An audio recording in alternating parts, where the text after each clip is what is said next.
that's here today for their day off. Also, as we know, the national parks have been under attack, both in defunding, but also in elimination of their freedom of speech by taking down signs that say anything that implies that anyone aside from a cis white man ever did anything. So fight for the parks. Thanks everybody for being here. We're going to start with the creative producer for Safe Harbors NYC. Safe Harbors is dedicated to empowering Indigenous voices through the performing arts. Please welcome the always powerful Henu Josephine Tarrant.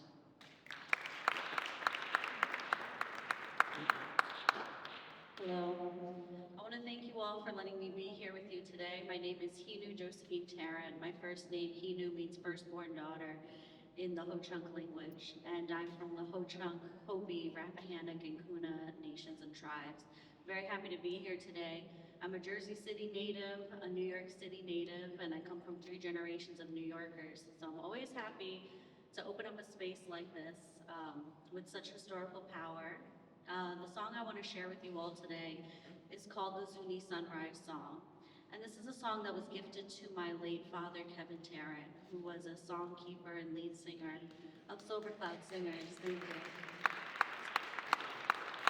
And this song was gifted to him by Chester Mahoney, and I always like to start off by saying that because this isn't my song, but I felt this was the appropriate song to share with you all today because it is about sun rising and a new day, and I feel this is very important what you all are doing today, and so I thought it'd be important to share this song to start us off in a good way.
Thank you.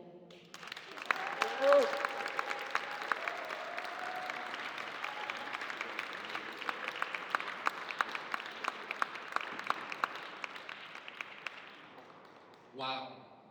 Thank you. Thank you so much. Can we please get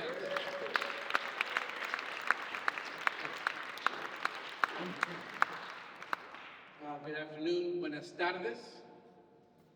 It is my great honor to be here today with all of you to celebrate our activism in the face of injustice.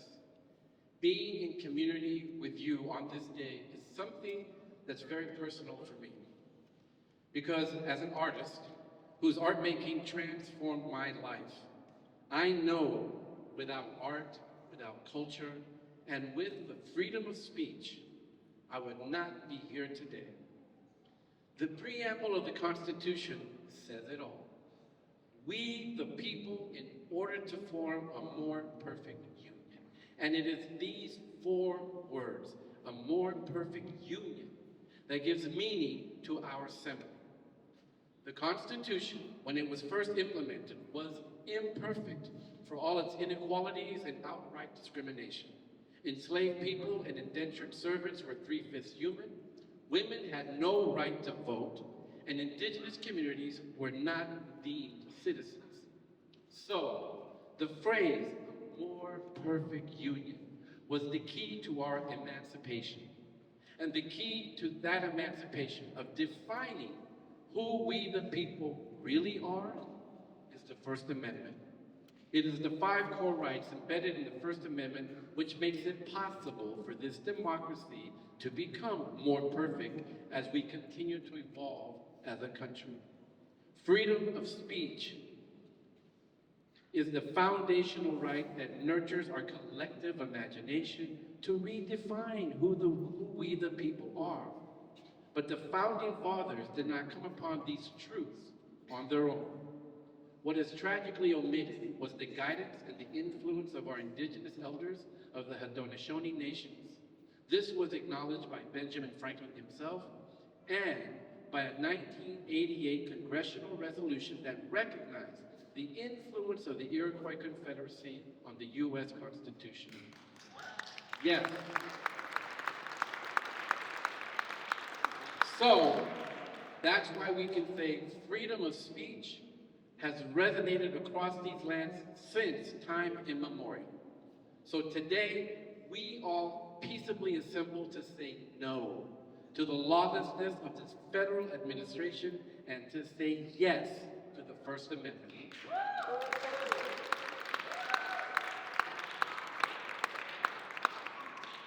And someone who has experienced that very recently, I want to introduce our first speaker who had his art singled out by the White House, leading to the closing of the entire Latinx exhibition at the Smithsonian.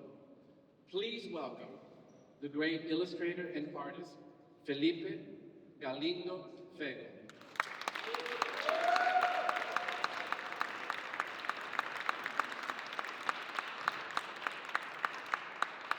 Thank you for being here, and thank you for the invitation to participate in this important event. My name is Felipe Galindo Fego. I was born in Mexico, but I have been in New York for the past 43 years. I'm a U.S. citizen. I'm going to call this my text, When MAGA Censorship Hits Home. The White House published on August 21st an article titled, President Trump is right about the Smithsonian. To my surprise, one of my artworks, which was on view at the Smithsonian National Museum of American History in Washington, D.C., appeared on the so-called list of objectionable works. Its name is 4th of July, View from the South Border, and a replica was on exhibition. The list, compiled by the Federalist, a conservative publication, claims that the image promotes open borders because it depicts migrants watching fireworks to an opening in the U.S.-Mexico border wall. I created this image in 1999, the year I obtained my American citizenship. Since then, it has been widely exhibited and published here in the U.S. and worldwide. It is part of my long-running series, Manhattan, Mexican and American Cultures Intertwined, a project that includes works on paper, animations, and a book. It has received awards and is held in public and private collections. The original artwork is in the collection of the Library of Congress. I strongly protest the censorship on closure of this past summer of the exhibition Presente, a Latino history in the United States, where my work was displayed. The exhibition was a rare and vital space representing Latino history in this country, especially as we approach the 250th anniversary of the United States. The lived experience of 64 million Latinos are being silenced, but we will not be deterred. I am proud of my artwork, and I am proud to be an American of Mexican heritage. Yet today I also feel vulnerable. I cannot help but ask, is this how artists in Hitler's Germany felt when their work was labeled degenerate art? My response is simple. Art is powerful. Artists must not be harassed, censored, or silenced. Freedom of expression is a cornerstone of democracy, and any attempt to suppress it must be firmly resisted. Thank you, New York, for giving us the First Amendment.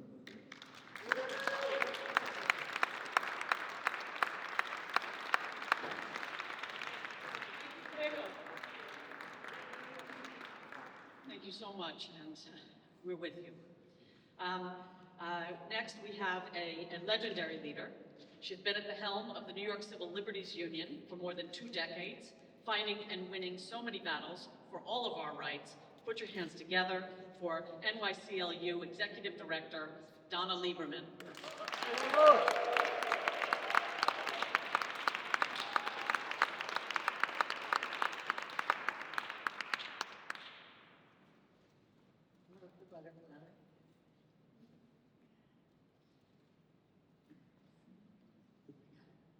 Thank you so much. I have to say, I pass this building every time I go to work, and it's so nice to now have something besides around the corner from the stock exchange to associate with it.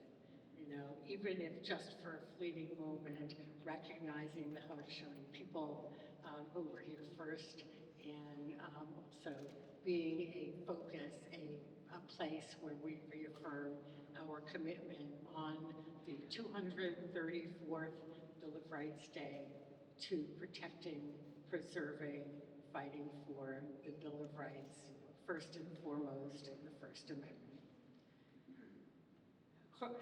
I'm just going to talk about a sliver of the existential threat we face to our Bill of Rights. I'm doing that because I've got something to do. There's an action step here. Because across the country, and in New York too, extremists are trying to censor ideas they don't like by banning books from school libraries. Books that talk about racism and the history of slavery. Books that talk about gender equality. Books that talk about LGBTQ rights. And books with ideas they just don't like. And that is a whole lot of books. But to that, we say no, not on our watch.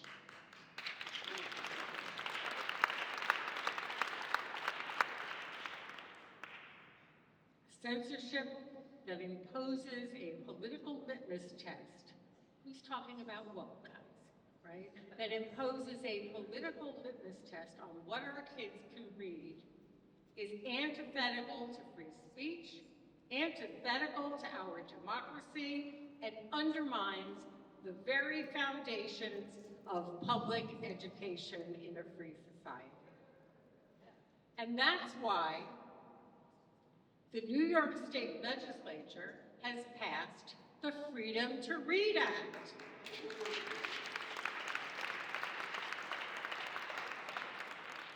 Remarkable that we have to have a Freedom to Read Act. The Freedom to Read Act will protect students' access to vibrant and inclusive book collections in their school library. It'll empower librarians to curate diverse library collections, free from censorship and viewpoint discrimination. And it will send the clear message to all of New York and the entire country that in New York, at least, students' right to learn is not up for debate.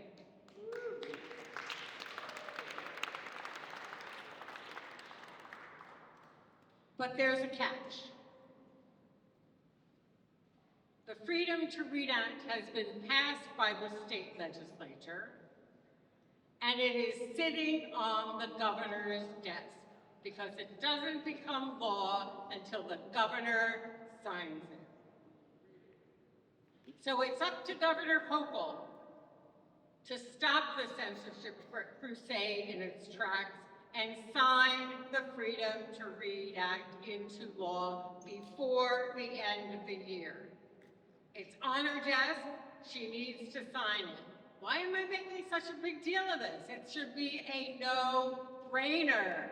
But guess what, guys? It is not. So Governor Hochul needs to hear from you because our children deserve vibrant, inclusive schools where books are read, not banned. That's read, R-E-A-D, not read some other color that appears when we don't necessarily want to see it. And our schools need to be places where ideas are explored and not erased. Our democracy demands nothing less. So our message to Governor Hochul, and there's just till the end of the year to send it to her. Governor, stand up for our kids. Governor, stand up for education. Governor, stand up for democracy. Sign the Freedom to Read Act now. Thank you. Thank you, Joanna. And if you go to nyclu.org, they have an automated one, so you can send her an email just by that. I advise going to their website all the time because they always have great action items. Luckily, we in this city have leaders that do understand the freedom of expression, that do understand the power of culture. And it is because of them, because of our allyship with them and them fighting for us, both in the administration and in the city council, that we have as strong a sector as we do. Please welcome the chair of the Committee on Cultural Affairs in the City Council, Councilmember Eric Botcher.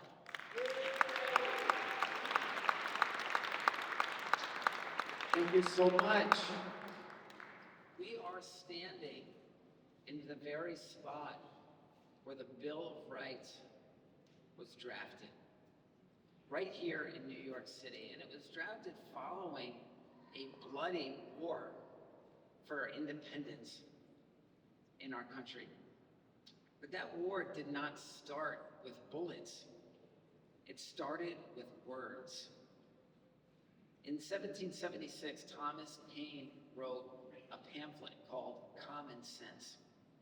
And he wrote it in plain language so everyday people could understand it. And it challenged the concept that kings ruled by divine right, which was a very common belief at the time.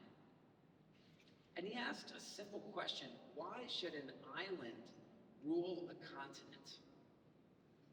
The pamphlet spread hand to hand. It was read in taverns and in town squares, and it helped turn independence from a radical idea, into common sense. Nearly 80 years later, America faced another moral crisis: slavery. At the time, many Americans were opposed to slavery, but they didn't really understand it. They didn't really see it in human terms. Then Harriet Beecher Stowe wrote Uncle Tom's Cabin.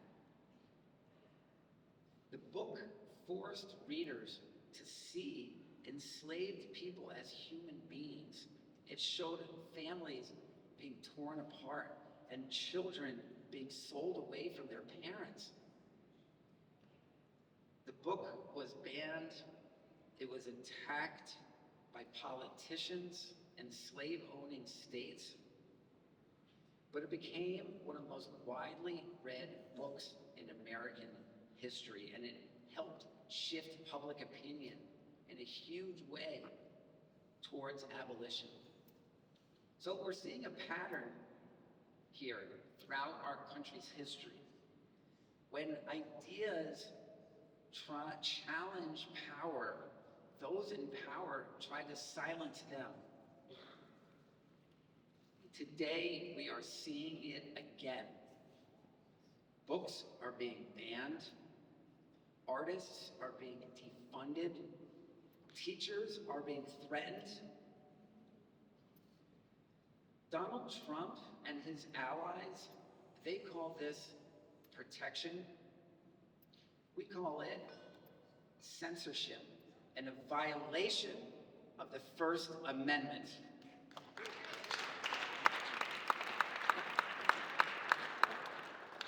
So we've seen this before.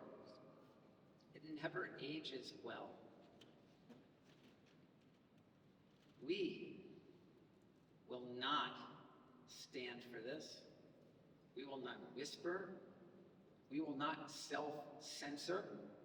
We will not surrender our stories, our books, our voices, our art. Free speech built this country, and we are not giving it up. We are not giving up. We will not stop until we restore free speech in our country.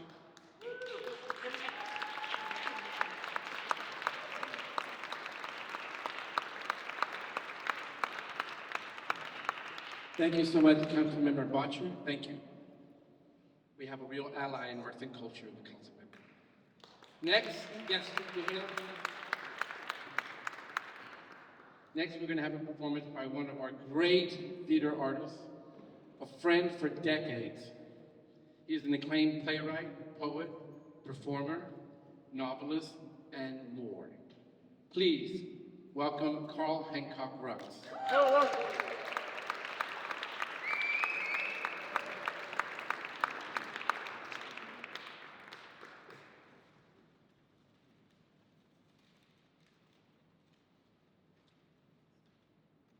Ask someone, who are you? Where are you now? What do you think?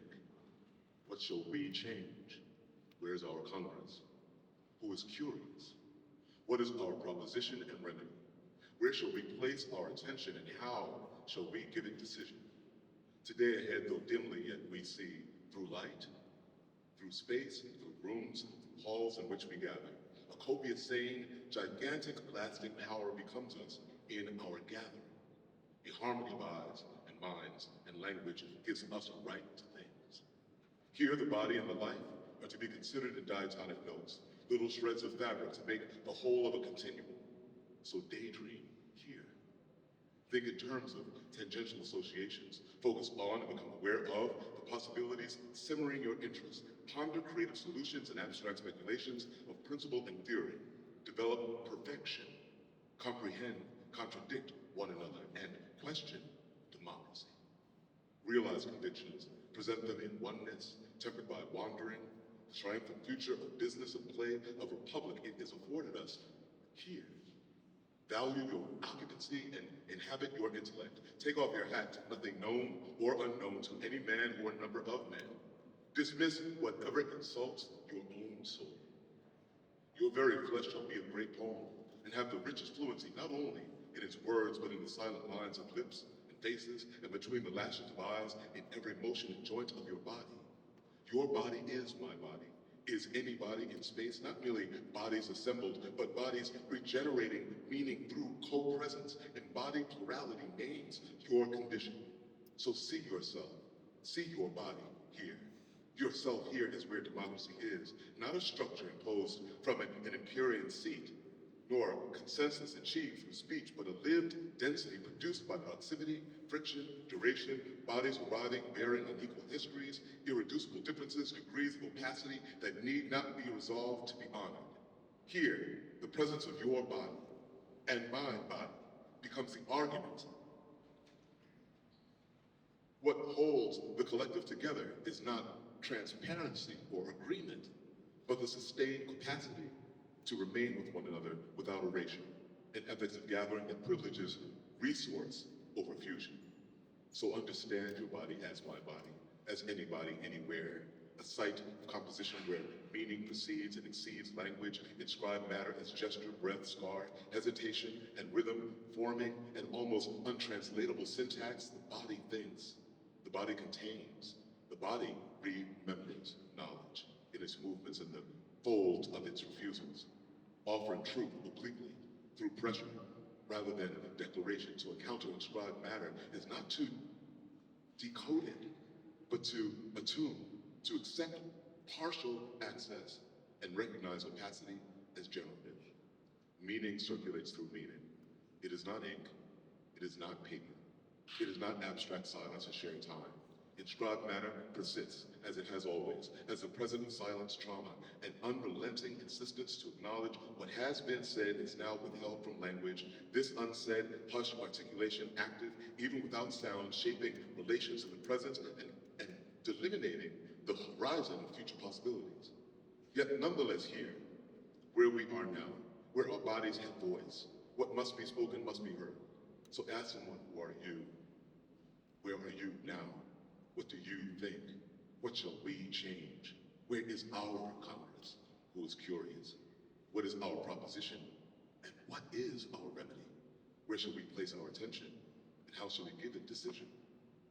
Embrace the magnitude of a moment in the aggregation of heroes and sufferers of misfortune, because this is your place.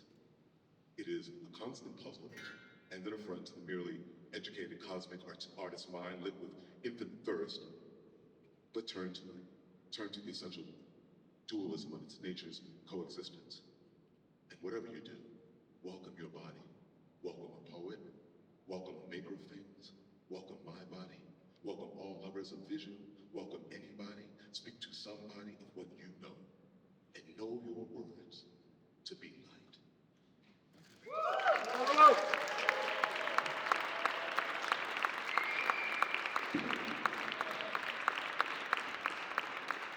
Thank you, Carl. Thank you. Embodied plurality. Love that. Our next speaker is the leader of a national organization that has engaged in advocacy to support First Amendment principles for over 50 years. Please welcome Executive Director of the National Coalition Against Censorship, Lee Rowland.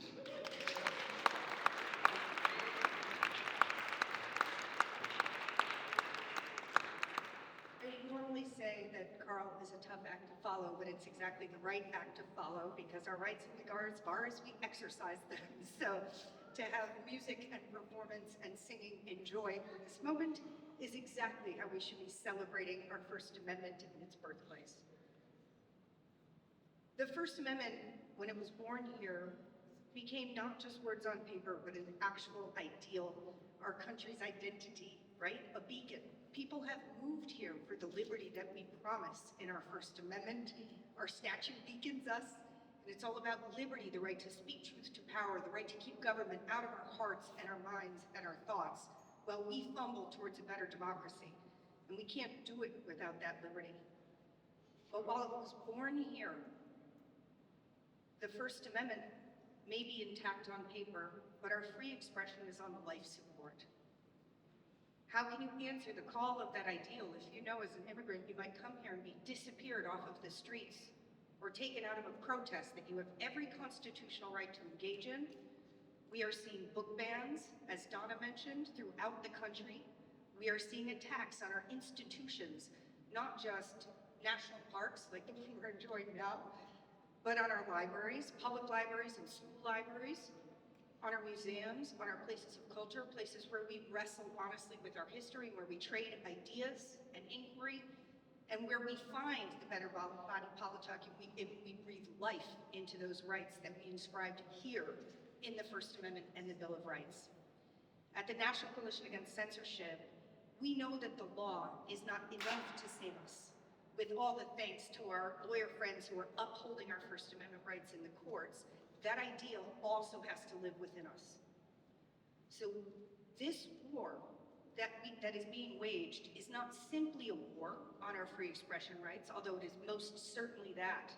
It is a war on our very public institutions and our ability to actually achieve democracy. And we can and we are fighting back, and we need to do that everywhere, not just in the courts, but in the streets, the sidewalks, the public parks, online, and in our institutions. We have to fight for the culture that we want to enjoy and that we have the liberty to enjoy.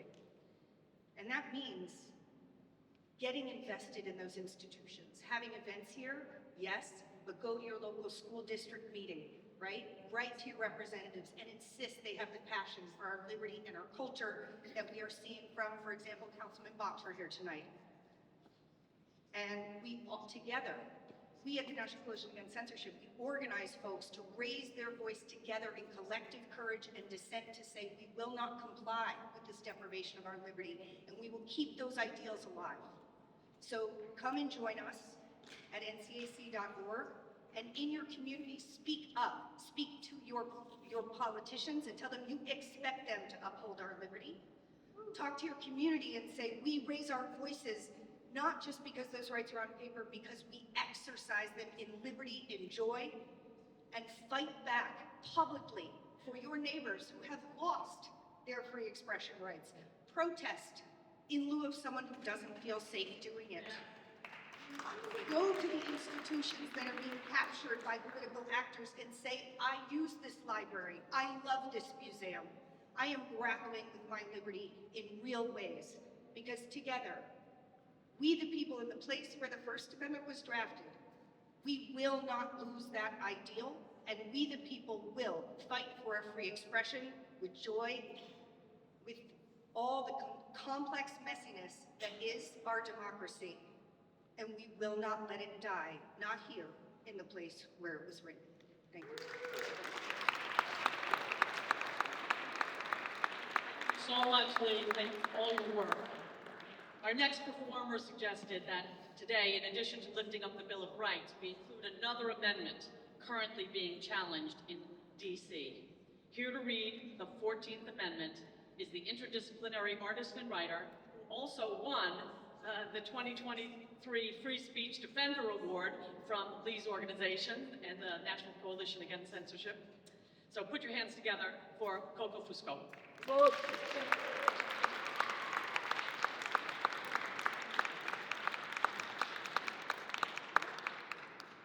Okay, so I'm just going to read section 1, okay?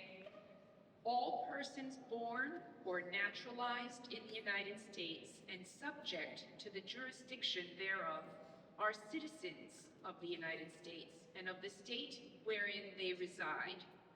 No state shall make or enforce any law which shall abridge the privileges or immunities of citizens of the United States. Nor shall any state deprive any person of life, liberty, or property without due process of law. Nor deny to any person within its jurisdiction the equal protection of the laws.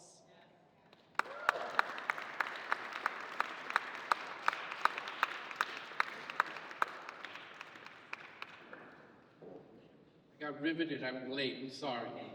Thank you, Coco. Can we please say thank you, Coco?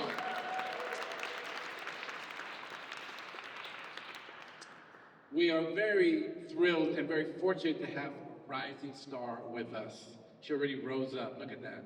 She was a next-gen musician with the arts ed powerhouse Midori and Friends, and now is a freshman at Berklee School of Music. Here to sing Audra Ray's Rise Up, give it up for Maddie Lindo.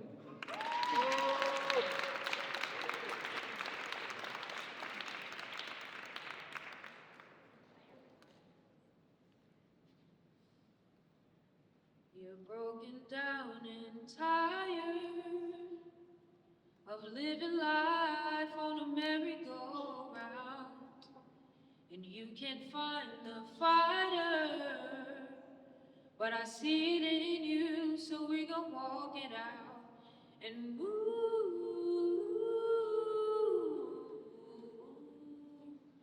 mountains. We gon' walk it out and move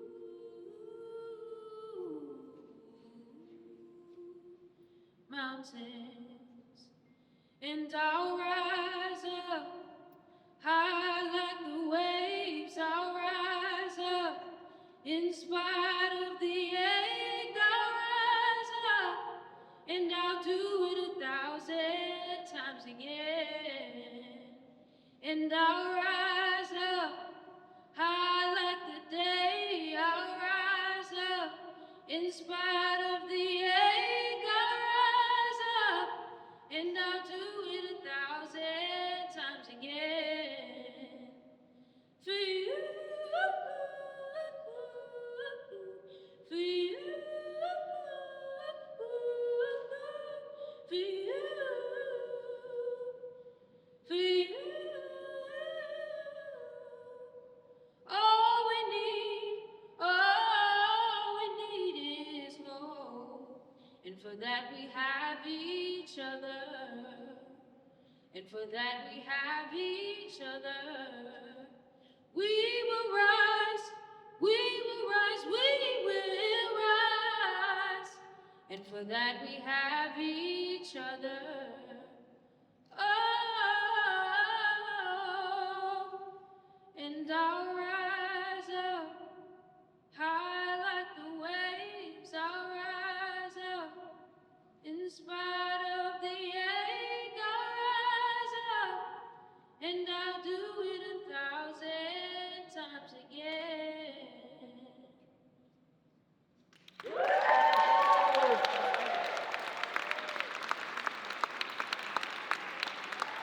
Window, pick it up.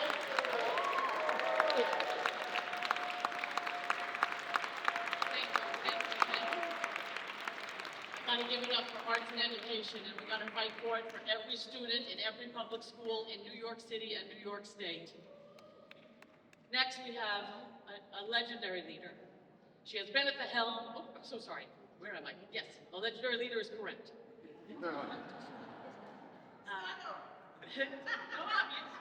That's the first line. I have a legendary leader here.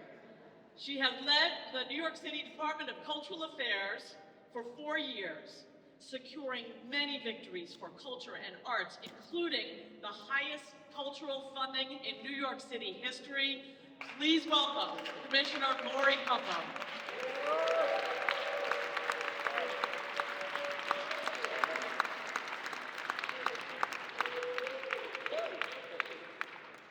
Good afternoon. I am so proud and honored to be here. If I could sing like that young lady, life would have been altogether different for me. That budget that we just passed would have been like 3 times higher if I had that gift to add to everything else. If I could start a speech like that, that would be so awesome. So thank you for sharing your gift and your talent. And we look forward to hearing so much more from you. And today is such an important day, and I'm so delighted that this has been organized. And as all of us know, there has never been any golden age of free speech. It has always been something that we have had to fight for, we'll always have to fight for, but I'm so glad to be joined with these tremendous, great fighters who recognize that we are in this together, and we've got to make sure that we continue to raise our voices to make sure that this is something that future generations will benefit from, and it's certainly a part of the identity of this country. And that fight has always been with, and always with at the center of it, our artists. Our artists and what we are fighting to protect is what is so critical right now. Their voices, you know, let's take politics aside, because it's not going to be the politicals that are going to bring this country together. It is going to be the courage of our artistic and creative community. Our Black, POC, Indigenous, queer, and other marginalized groups for whom freedom of speech is often a matter of life and death. In 1936, Langston Hughes wrote, "Let America be America again." An appropriate phrasing today of all days, writing, "Oh, let America be America again." the land that never has been yet, and yet must be, the land where every man is free. And those words ring true now as it did back in 1936. It outlines the work that we have to do. Just 2 years after that, Zora Neale Hurston had the audacity to write a whole novel focusing on the experience of Black women in the South. Not surprisingly, the novel was poorly received on publication, but has come to be enshrined as a great work of American literature. To do this work, artists always have to take risks, just like all of you in this room, to be bold and to be supported. Music, rooted so deeply in the soul of our communities, has given us many artists that have taken on this challenge. The same decade that Hughes and Hurston were writing those lines and verses, Billie Holiday recorded Strange Fruit, searing the image of Black bodies swinging in the southern breeze into the minds of millions of Americans. She paid a heavy price. The federal government tried to ruin her and revoked her cabaret performance license, ending her nightclub career. Other artists picked up the mantle. Harry Belafonte followed the lead of his pioneering mentor, Paul Robeson, to build a bridge from art and pop culture to politics. Lorraine Hansberry's A Raisin in the Sun, in a title taken from a Hughes poem, gave our culture a landmark work addressing discrimination, assimilation, and other still relevant issues that resonate to this day. Ossie Davis and Ruby Dee were dedicated to civil rights as much as they were to their art forms, and did so much to keep Black theater alive and vital in our city. Davis read the eulogy at the funeral of Malcolm X, a courageous act in a day where Malcolm was such a figure of fear for mainstream America.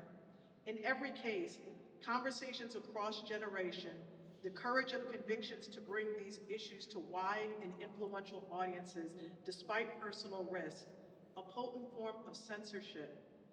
These are and is what defines these artists. And it's so critical that we learn from that important history because we have a role in shaping history for the future. And these sorts of gatherings to remind ourselves, to pour into one another, to pour into the next generation, it's critical that we continue to speak up during this critical time because the protection that our arts community needs is so critical now more than ever, and I'm excited and honored to work with all of you, to be in this foxhole for the fight for freedom with all of you courageous leaders is the greatest honor in my lifetime. So thank you all so much, and I will see you at a cultural institution fighting for freedom very soon. Talk to you soon.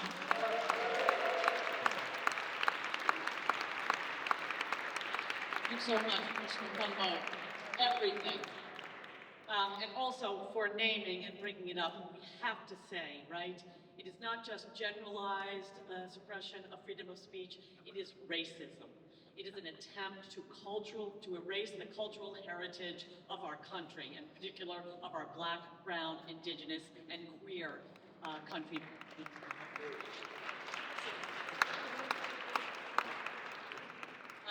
The National Queer Theater was going to be here. They are down with the norovirus, but they fought with the ACLU, successfully pushing back the NEA, the National Endowment for the Arts, ban on use of quote-unquote gender ideology. So, give it up for National Queer Theater.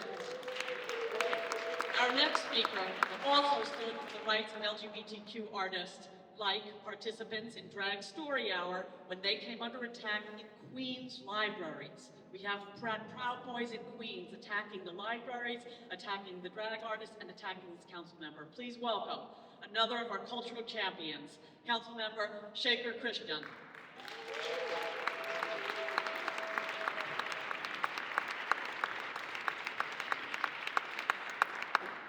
Good afternoon, everyone. It's so nice to be here, and what an honor.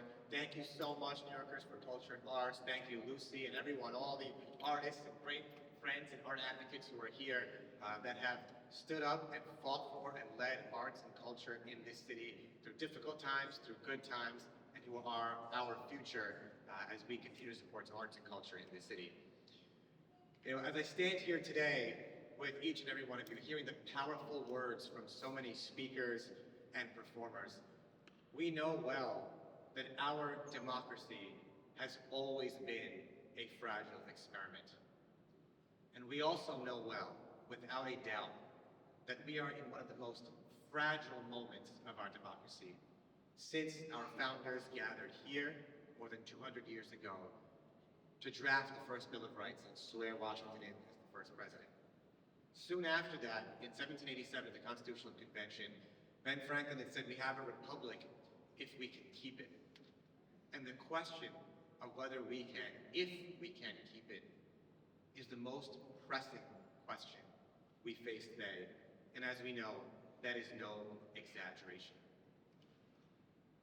Not only as a council member, but as a lawyer myself too, I know firsthand that the rights we have are worth no more than the paper they are written on, including if that paper is the Constitution of the United States and our Bill of Rights, if they are not enforced in reality. And we are seeing dangerous erosion of our rights and their enforcement, especially when it comes to the First Amendment. Individuals facing retaliation and punishment for speaking out, from deportation to baseless political prosecutions. We are seeing dissent being suppressed and attempted to be suppressed through the militarization of the streets of our country. We are seeing our public programming being taken over by forces that are decimating arts and culture in this city. The funds to public programming being cut, leading arts institutions being taken over in hostile, damaging ways that will take years, decades to undo. And we are facing a Supreme Court whose responsibility is to interpret the law and uphold the basic constitutional rights, do the exact opposite. A Supreme Court that cares more about the free speech of corporations than individuals, that is redefining who is equally protected under the Equal Protection Clause of the 14th Amendment, that is redefining the basic fundamental civil rights, like the voting rights that we hold dear in this country. And as Lucy just said, we are witnessing a federal government do everything at any cost to erase our histories, to stamp out the stories, not only of our culture and our communities, but the racism and racial struggles that are an integral part of the history of this country. We are seeing all of that being erased. And so in this moment, the question of whether we can keep our democracy, whether we can make sure that our civil rights are being enforced and mean what they say in the Bill of Rights and the Constitution, that is the existential question we face today. But what gives me hope at the same time is what we are seeing in our streets. We are seeing people exercise their First Amendment rights without fear, without hesitation, standing together to organize and protest ICE and the National Guard in our streets.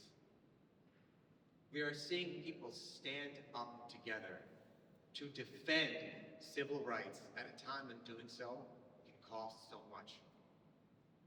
And we are not only seeing that at 26 Federal Plaza, at Canal Street, but we are also seeing it in my own neighborhood of Jackson Heights, where when 25 times we had far-right groups, including the Proud Boys, in our streets, in front of the Jackson Heights Public Library, in front of my office, in front of my home, with my children at home, attempting to spread fear and hate for our support of Drag Story Hour and our LGBTQ+ communities in Queens and across New York City.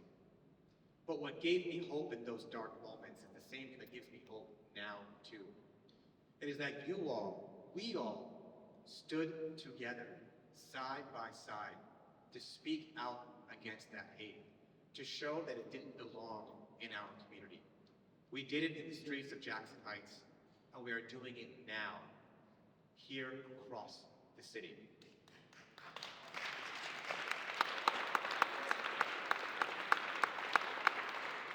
And so no matter how dark the road may be right now, how dimly lit it is, and how hard it is to see truly what justice means on the other side, I do turn to those memories and those moments and draw faith, as we all do, and hope that we shall ultimately get to the other side, that we shall ultimately be able to lead the way forward to the kind of country, to the kind of city that we believe in, and that the Constitution and the First Amendment enshrine. I do have faith that we get there. Thank you all so much for today. Let's give up the fight. Thank you, everybody.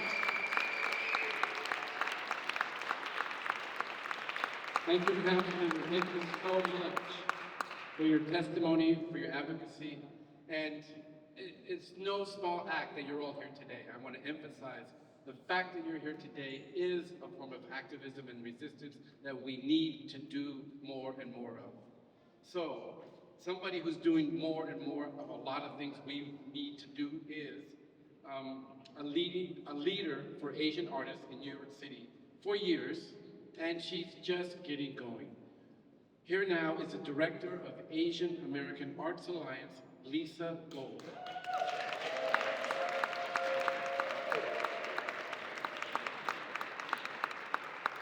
Thank you so much for the opportunity to speak today. Obviously we all know the importance of the First Amendment to our fundamental freedoms, but for Asian American artists, and actually for all artists of color, it offers even more. It offers the right to exist publicly, to tell our own stories, and to challenge who gets to be seen and heard in this country. Asian Americans have long worked in the shadow of erasure and stereotype, cast as perpetual foreigners, model minorities, or simply left out of the narrative altogether.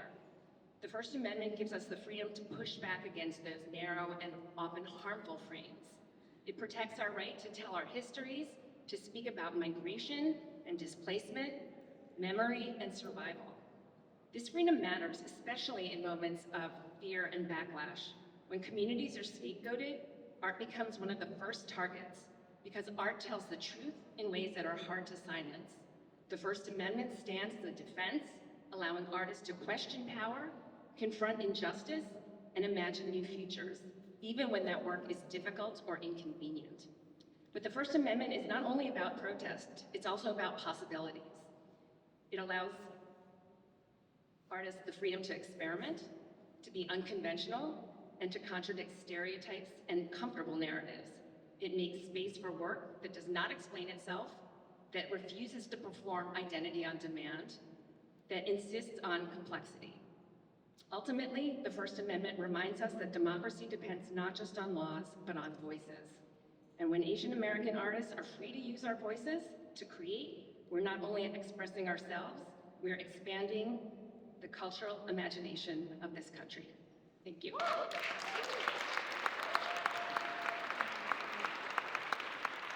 Thank you, Lisa, for everything. Our next and final speaker is a tireless artist and leader. She choreographs and directs her company Kinetic Light and speaks up every day for the rights of all artists to express themselves. Please welcome the one and only Alice Sheppard.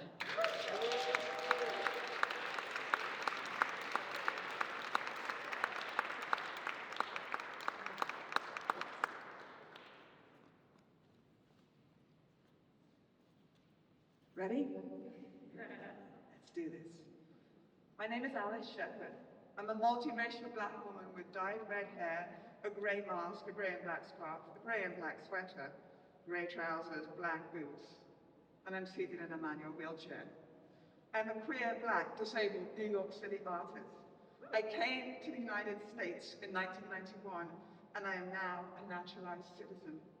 I chose America because I sensed that this nation could offer me a life that my home country of the UK could not.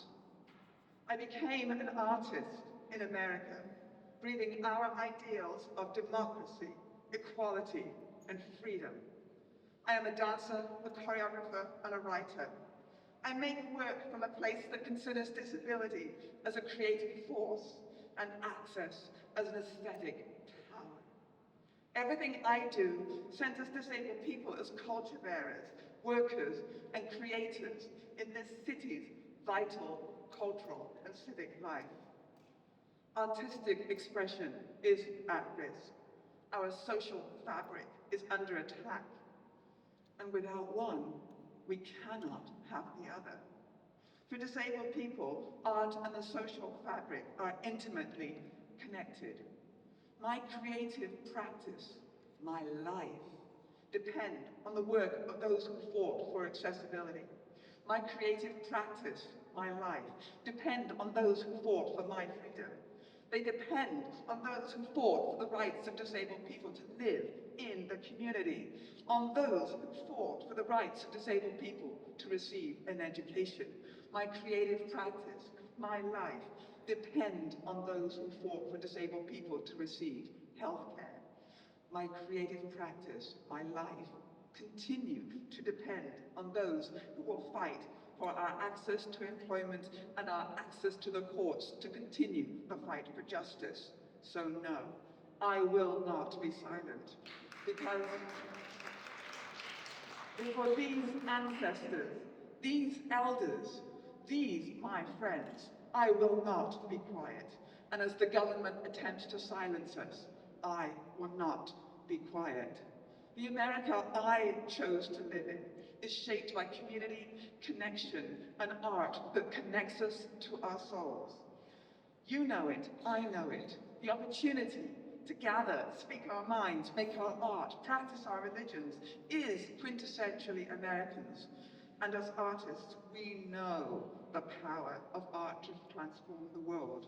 So yes, yes, I will make my art an act of resistance, a statement of survival and presence. And I know I am not alone. We, together, lend each other breath and courage. You are my hope. We are each other's hope. Let us fight for art and justice together. Thank you.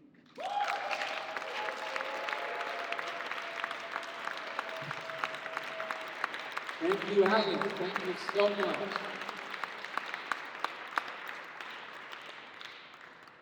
We'll see you again as we read the Bill of Rights soon. To take us into our closing and our powerful moment, I hope, we have a powerful and Grammy-nominated saxophonist, flautist, clarinetist, composer, and producer, who's played with everyone from my Aunt Celia Cruz to Ray Barretto. That's a joke, she's not my aunt. But I had to. You were all like, oh shit. Anyways, from Celia Cruz, sorry. From Celia Cruz to Ray Barretto to the Mingus Band and more. Today, he will play American tune based on Bach's O Sacred Head, Now Wounded, followed by America the Beautiful to take us into our closing, the reading of the Bill of Rights. Please join me and make some noise for Jay Rodriguez Sierra.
Here to read the 10 amendments of the Bill of Rights drafted on this spot are Tony Award-winning actor, clown, theater artist Bill Irwin, theater artist and constitutional scholar George Emilio Sanchez, journalist, dance critic, and curator Eva Yas and Jawa,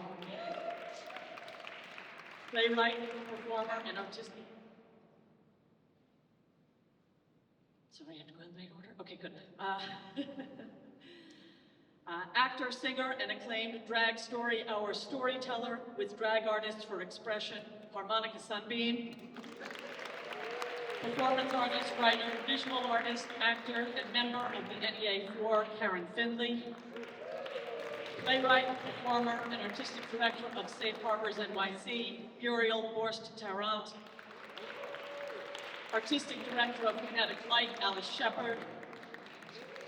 Multi-Tony Award-winning playwright and librettist, David Henry Hwang. Co-chair bearer and director of the Indigenous Filipinx Dance Theater Company, Kinding Sindao, Poetry, Ranga Manas.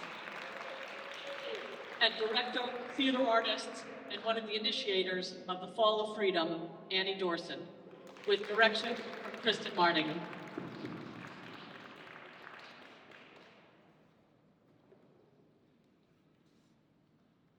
Preamble to the Bill of Rights ratified by the states on December 15, 1791. It read, Congress of the United States begun and held in the city of New York on Wednesday, the 4th of March, 1789.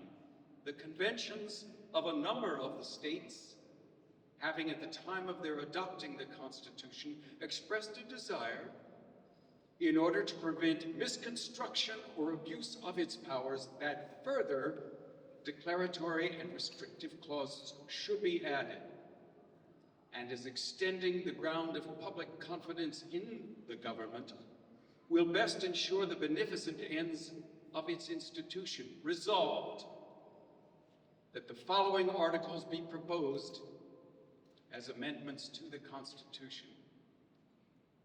First Amendment. Congress shall make no law respecting an establishment of religion or prohibiting the free exercise thereof, or abridging the freedom of speech, or of the press, or the right of the people peaceably to assemble and to petition the government for a redress of grievances. Amendment 2. And before I read the Second Amendment, I hope you can join me in sending condolences and holding in our hearts to the families and the loved ones of those who we lost yesterday at Brown University and Bondi Beach. Amendment 2. A well-regulated militia being necessary to the security of a free state. The right of the people to keep and bear arms shall not be infringed. Third Amendment. No soldier shall, in time of peace, be quartered in any house without the consent of the owner, nor in time of war, but in a manner to be prescribed by law. Fourth Amendment. The right of the people to be secure in their persons, houses, papers, and effects against unreasonable searches and seizures should not be violated, and no warrant shall issue but upon probable cause supported by oath or affirmation, and particularly describing the place to be searched and the persons or things to be seized. Fifth Amendment. No person shall be held to answer for a capital or otherwise infamous crime unless on a presentment or indictment of a grand jury, except in cases arising in the land or naval forces or in the militia when in actual service in time of war or public danger. Nor shall any person be subject for the same offense to be twice put in jeopardy of life or limb, nor shall be compelled in any criminal's case to be a witness against himself, nor be deprived of life, liberty, or property without due process of law. Nor shall private property be taken for public use without just compensation. Sixth Amendment.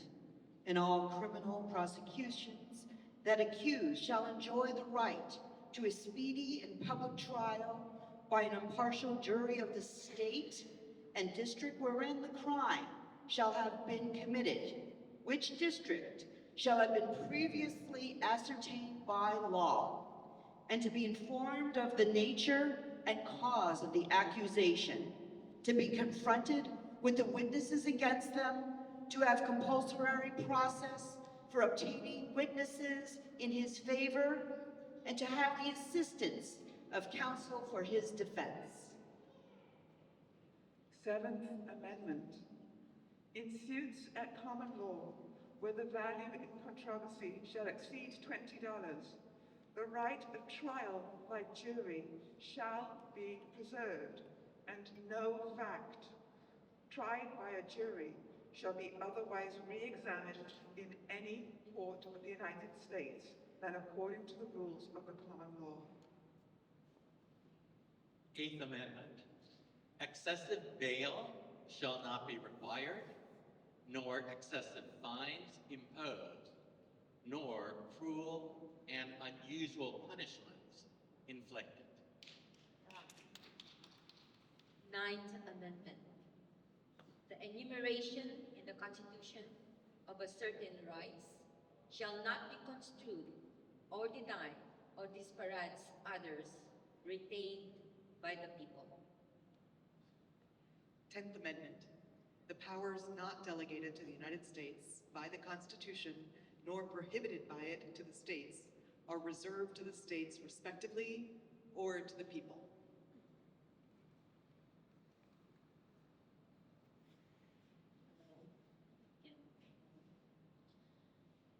My country, 'tis of thee, sweet land of liberty, of thee I sing.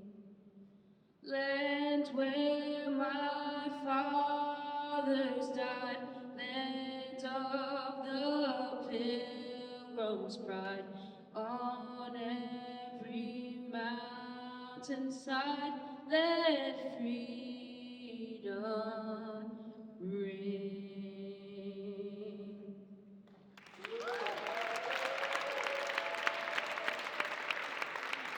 Thank you so much, Maddie. Thank you to all our leaders.